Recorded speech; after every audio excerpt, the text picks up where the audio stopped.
بسم الله الرحمن الرحیم. نن ورځ موږ راځو اکسل کې هوم منو ته راځو. هوم منو کې موږ سټایل ګروپ وایي.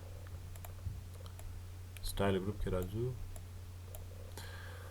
د دې لپاره چې تاسو ته یو ذهنیت درکړل شي او اساني رامنځته شي، ما دغه جدول مخکې له مخکې جوړ کړی دی. دغه ډیټا مخکې له مخکې ما جوړه کړې ده او د دې لپاره تاسو ته یو ذهنیت ایجاد شي. مثلا دغسې کنډیشنل فارمټینګ ته راځو. کنډیشنل فارمټینګ څه معنی؟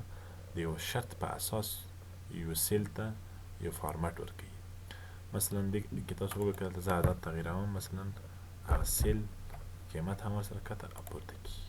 مثلا دې قسمت تاسو وګورئ، هماغه اساس باندې د یو شرط په اساس باندې کولی شي مثلا تاسو یو سیل ته یو فارمټ ورکوي.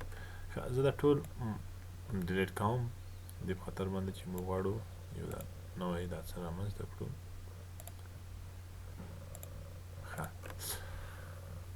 د دې له خاطره چې مثلا زه غواړم دې باندې یو فارمټ وکاروم، نو راځم کنډیشنل فارمټینګ یو فارمټ ورکوو د یو شرط په اساس. اول راځو دې قسمت شروع کوم. ګریډینټ فیل څه معنی؟ ګریډینټ دوه رنګونه مکس کړي، د هغې په اساس باندې ته یو شرط ورکوي. مثلا زه غواړم دا شرط اپلای کړم. دلته وګورئ نظر جګې ډیټا ته دې سیل ته مکمل یو فارمټ ورکوي. مثلا جګ نمبر د ټول کې سیل کې دري مضمون ټولې نمرې څومره دي؟ 10 دي. 15 چې دي هغې مثلا د فارمټ مکمل نیولی. څومره هماغه اندازه چې کمیږي، مثلا که دا 15 زه مثلا 15 کوم، فارمټ یې هم ورسره تغییر کوي. دویم به راځو پښتو مضمون، یا مثلا دې کالم ته راځم، دې باندې کلیک کوم، دلته راځم ډیټا بارس ته او ګریډینټ باندې پوه شو. د هغې نه وروسته راځو سالډ ته.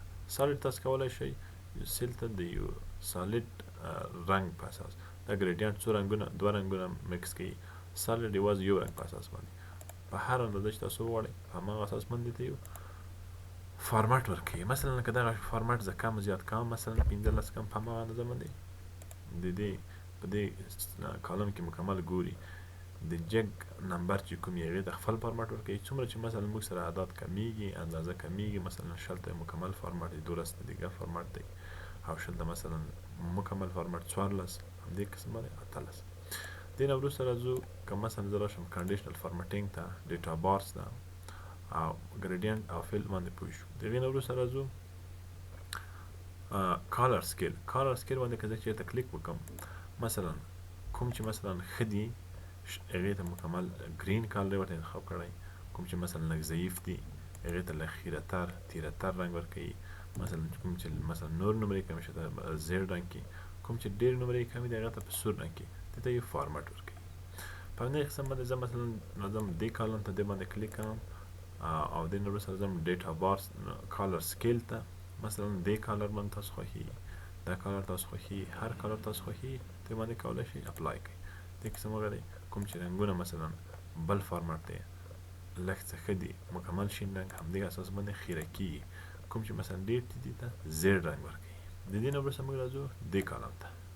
جګه نمره مثلا دې کې 10 ده. که زه کنډیشنل فارمټینګ ته د یو شرط په اساس باندې یو فارمټ ورکوي. د نه وروسته راځم آیکن دې باندې کاروم.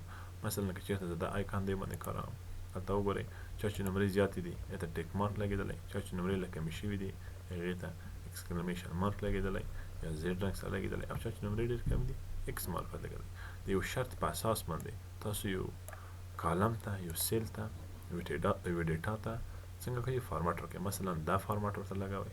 دا هر فارمټ چې اني فارمټ چې تاسو خوښېږي د دې نه کولی شئ یو په یو یې د دې نه انتخاب کړئ. مثلا دې فارمټ ته وګورئ کوم چې نمرې مثلا په همدې سیل کې جګ دي په هماغه اساس باندې ورته فارمټ ورکوي. د دې نه وروسته موږ راځو دې ته.